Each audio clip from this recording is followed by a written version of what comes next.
मैना, तुमने मुझे बचाने के लिए कितनी मेहनत की और इसमें तुम्हारा मुंह भी गंदा हो गया, फिर भी तुमने हार नहीं मानी। तुम्हारा बहुत बहुत शुक्रिया। एक दिन मैना गोल्डी चिड़े के साथ सैर करने के लिए निकली।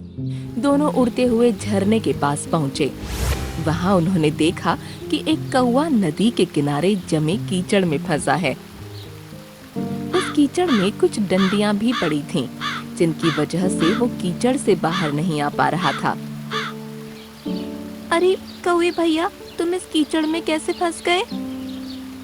मैं कुछ देर पहले यहाँ से गुजर रहा था। एक हवा का झोंका आया और मैं धड़ाम से आकर इस कीचड़ में गिर गया। अब कोशिश कर रहा हूँ बाहर आने की, तो ये डंडियाँ मुझे ऊपर नहीं निकलने दे रही। तुम फिक्र मत करो, हम दोनों मिलकर इन डंडियों को निकालते हैं, फिर तुम इस कीचड़ से आजाद हो जाओगे। मैना, दिखता नहीं कि सारी डंडियाँ कीचड़ में गिरी है। इसको बचाने के चक्कर में हमारा शरीर भी सन जाएगा।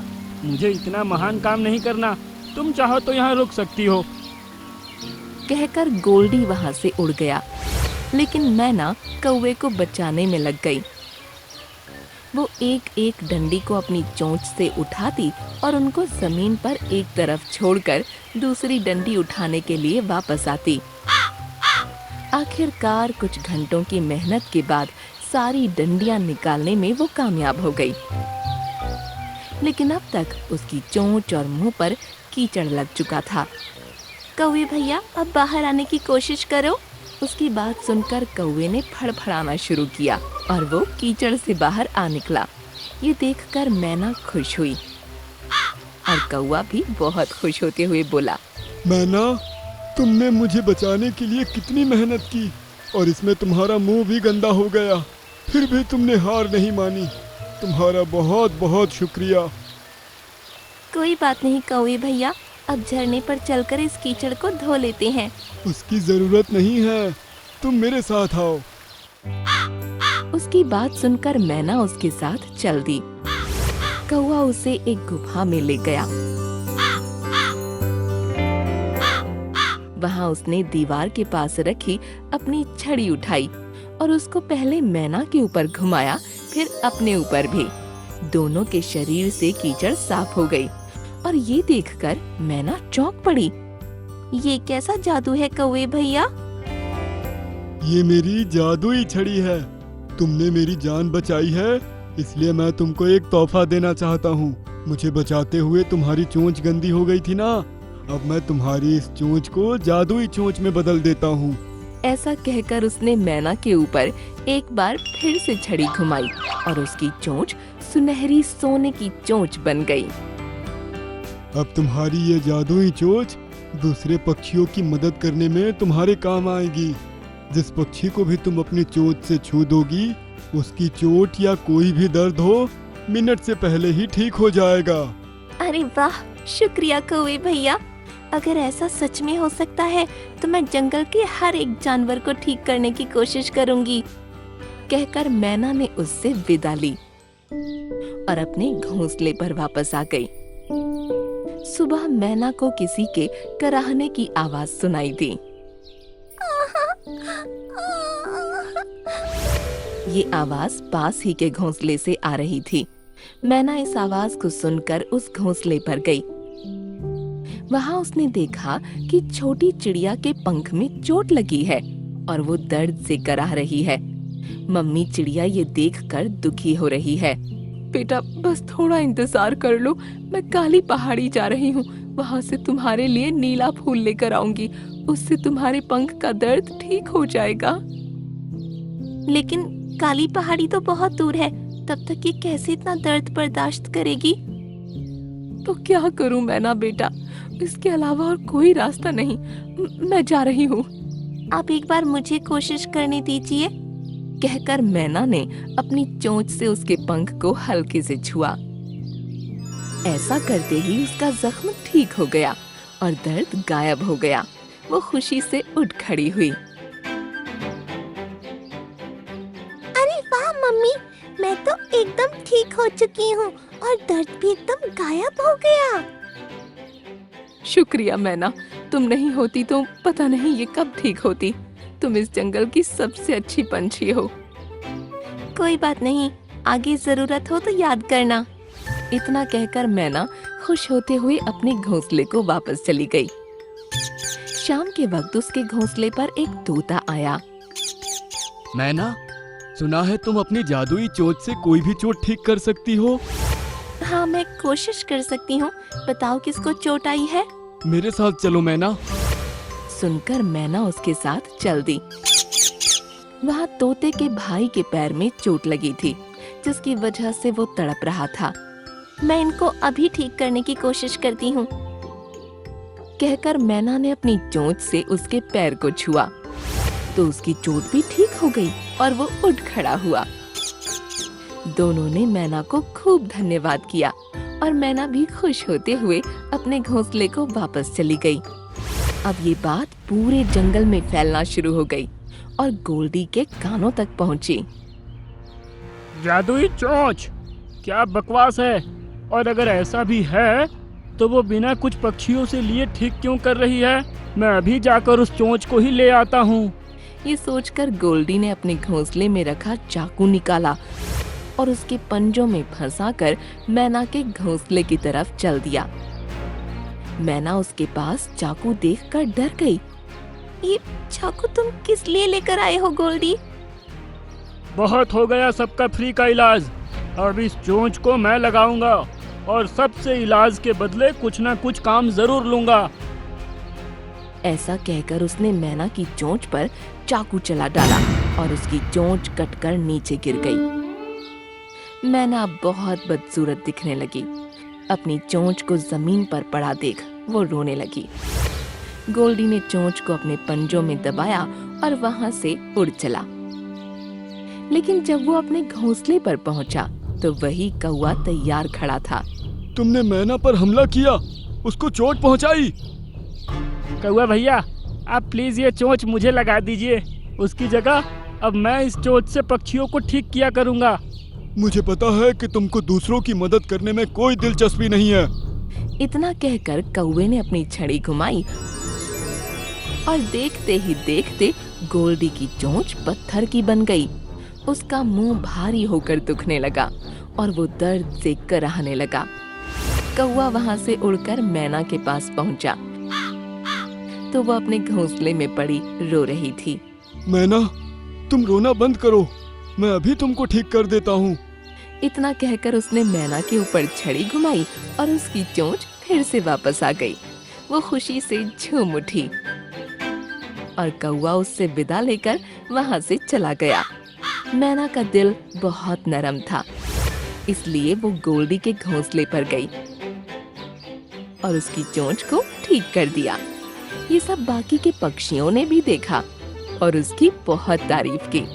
फिर गोल्डी ने भी मैना से माफी मांगी और उसके बाद मैना खुश होती हुई अपने घोंसले को वापस चली गई।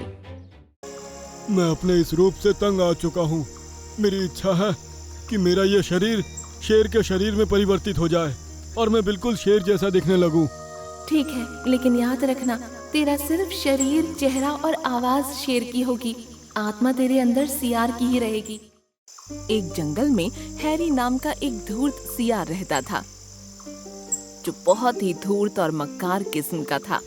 वो दिन भर कुछ काम तो करता नहीं था, बस पेड़ के नीचे लेटे लेटे जंगल के राजा बनने के ख्वाब देखता रहता था। उसकी उल्टी सीधी हरकतों से पूरा जंगल परेशान था। कई बार जंगल का राजा विलियम शेर उसे चेतावनी दे चुका था, मगर हैरी सियार सुधरने का नाम ही नहीं लेता था। हैरी सियार अक्सर दूसरे जानवरों के किए हुए शिकार को चुरा कर खा जाता था और अपने से कमजोर जानवर के खाने को छीन लेता था। एक दिन की बात है, हैरी सियार पेड़ के नीचे आराम कर रहा था कि उसने देखा जंगल के सभी जानवर सज धज कर कहीं जा रहे थे। हैरी सियार उन जानवरों को जाता हुआ गौर से देखने लगा। उस टाइम उसी पेड़ पर मिंकी चिड़िया बैठी हुई अपने चेहरे का मेकअप कर रही थी। हैरी सियार ने मिंकी चिड़िया से कहा, आज ये जंगल के सभी जानवर सज धज के कहाँ जा रहे हैं? मिंकी चिड़िया हैरी सियार की बात पर मुंह बनाती हुई बोली। तुम्हें इससे क्या मतलब? वो कहीं भी जा रहे हो? हैरी सियार मक्कारी से मुस्कुराते हुए बोला। अरे तुम तो नाराज हो गई। मैं भी इसी जंगल का ही जानवर हूँ। क्या मुझे जानने का कोई अधिकार नहीं है? हाँ, पता है कितना ख्याल है तुम्हें इस जंगल का। तुम्हारा बस चले तो तुम मुझे भी खा जाओ। वैसे तुम्हारी जानकारी के लिए बता दूं, आज जंगल के राजा विलियम शेर ने जंगल के सारे जानवरों की दावत रखी है और वहाँ बहुत अच्छे अच्छे पकवान बने हैं। ये सब वहीं जा रहे हैं, मैं भी वहीं जा रही हूँ। दावत? लेकिन किस खुशी में? विलियम शेर के बेटे एडवर्ड का आज बर्थडे है। मिंकी चिड़िया की बात सुनकर हैरी सियार गुस्से से बोला। ये तो विलियम शेर की बहुत ज्यादा गलत बात है। जंगल के सभी जानवरों को इनवाइट किया गया, लेकिन मुझे क्यों नहीं किया गया? मैं इस जंगल का जानवर नहीं हूँ। पहले तुम इस लायक बन जाओ कि वो तुम्हें इनविटेशन दे। तुम तो वैसे भी लोगों का खाना छीन लेते हो। वैसे तुम्हारी जानकारी के लिए बता दूं, तुम वहाँ भटक भी मत जाना। यार, मुझे राजा विलियम शेर की ये बात बहुत ज्यादा बुरी लगी है। जब मैं जंगल का राजा बनूंगा, तब मैं इस जंगल के सारे नियम कायदे बदल दूंगा। हैरी सियार की बात पर मिंकी चिड़िया जोर जोर से हंसते हुए बोली। नींद में सपने देखना छोड़ दो सियार, कभी राजा नहीं बनते सियार। जंगल का राजा ओहो शेर ही होता है। इस जन्म में तो तुम राजा कभी नहीं बन सकते। अब मैं चलती हूँ, मुझे लगी है भूख। इतना कहकर मिंकी चिड़िया उड़ गई और हैरी सियार गुस्से में दांत पीसने लगा। लेकिन क्या, सच तो ये था कि अच्छे अच्छे पकवानों का नाम सुनकर उसके मुंह में पानी आ गया था। हैरी सियार बिन बुलाए विलियम शेर के यहाँ दावत खाने पहुँच गया। जैसे ही विलियम शेर ने उसे देखा, वो गुस्से से आग बबूला हो उठा, लेकिन वो गुस्से को दबाते हुए बोला। देखो, मैंने तुम्हें इस दावत में इनवाइट नहीं किया, लेकिन जब आ ही गए हो तो पेट भर कर खाओ और जल्दी यहाँ से चले जाओ। हैरी सियार चुपचाप बैठकर खाना खाने लगा। तभी उसकी नजर विलियम शेर के बेटे एडवर्ड पर पड़ी, जो सोने के कंगन से खेल रहा था। सोने के कंगन देखकर हैरी सियार के मुंह में पानी आ गया और वो मन ही मन बोल उठा। अगर ये सोने के कंगन मेरे हाथ लग जाएं, तो मैं इसे बेचकर बहुत ज्यादा धन इकट्ठा कर सकता हूँ। हैरी सियार एडवर्ड के पास पहुँच गया और उसने बड़ी धूर्तता से कहा। अरे, तुम्हारा ये सोने का कंगन तो बड़ा सुंदर दिख रहा है। क्या तुम मुझे इसे दिखा सकते हो? एडवर्ड ने कंगन हैरी सियार को दे दिया। कंगन हाथ में लेकर हैरी सियार बोला। अरे, तुम्हारे पिता विलियम तुम्हें बुला रहे हैं। मासूम एडवर्ड हैरी सियार की बातों में आकर वहाँ से अपने पिता के पास चला गया और हैरी सियार मौका देखकर वहाँ से फरार हो गया। एडवर्ड अपने पिता के पास पहुँच गया। आपने मुझे बुलाया पापा? हैरी अंकल ने कहा कि आप मुझे बुला रहे हैं। हैरी सियार का नाम आते ही विलियम शेर चौंक गया और पूछा। अरे, तुम्हारे सोने का कंगन कहाँ है? वो तो हैरी सियार के पास है।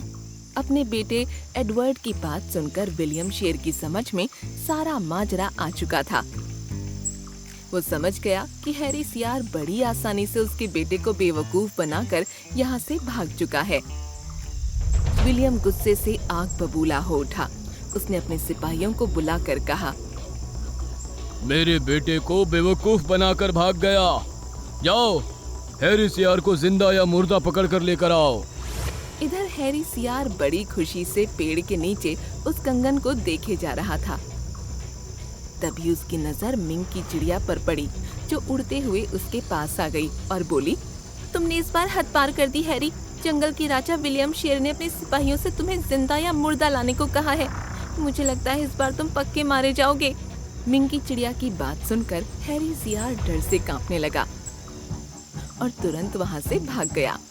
उसकी समझ में नहीं आ रहा था कि वो भागकर जाए कहाँ। तभी उसने देखा कि बहुत से सैनिक उसकी ही तरफ आ रहे थे। हैरी सियार इधर उधर छुपने की जगह ढूंढने लगा। उसे कोई जगह नहीं मिली। अचानक उसे एक तालाब नजर आया। वो तुरंत उस तालाब के अंदर कूद गया। विलियम शेर के सिपाही कुछ देर के बाद वहां से चले गए। हैरी सियार ने जब तालाब से सर उठाकर देखा तो अब वहां कोई नहीं था। वो तालाब से बाहर निकलने ही वाला था कि अचानक तालाब से एक सुनहरे कलर की किरणें फूटने लगीं और उसमें से एक परी निकलकर सामने आ गई। मैं एक श्राप के कारण बरसों से इसी तालाब में कैद थी। मुझे दिया गया श्राप जब ही टूटता जब कोई आलसी जानवर कोई सोने की वस्तु लेकर इस तालाब के अंदर डुबकी लगाता। तेरी वजह से मैं श्राप से आज मुक्त हुई। मैं तेरी एक इच्छा पूरी कर सकती हूँ। बता क्या इच्छा है तेरी? हैरी सियार हमेशा से इस जंगल का राजा बनना चाहता था। वो जानता था कि जंगल का राजा सिर्फ शेर ही बन सकता था। मैं अपने इस रूप से तंग आ चुका हूँ। मेरी इच्छा है कि मेरा ये शरीर शेर के शरीर में परिवर्तित हो जाए और मैं बिल्कुल शेर जैसा दिखने लगूं। ठीक है, लेकिन याद रखना तेरा सिर्फ शरीर, चेहरा और आवाज शेर की होगी। आत्मा तेरे अंदर सियार की ही रहेगी। गलती से कहीं किसी असली शेर से लड़ने मत लग जाना, और अगर तू असली शेर के हाथों मारा गया तो तू अपने असली रूप में आ जाएगा। इतना कहकर परी वहां से गायब हो गई। हैरी सियार शेर के रूप में परिवर्तित हो गया। जब उसने पानी में अपना चेहरा शेर जैसा देखा तो वो खुशी से पागल हो गया।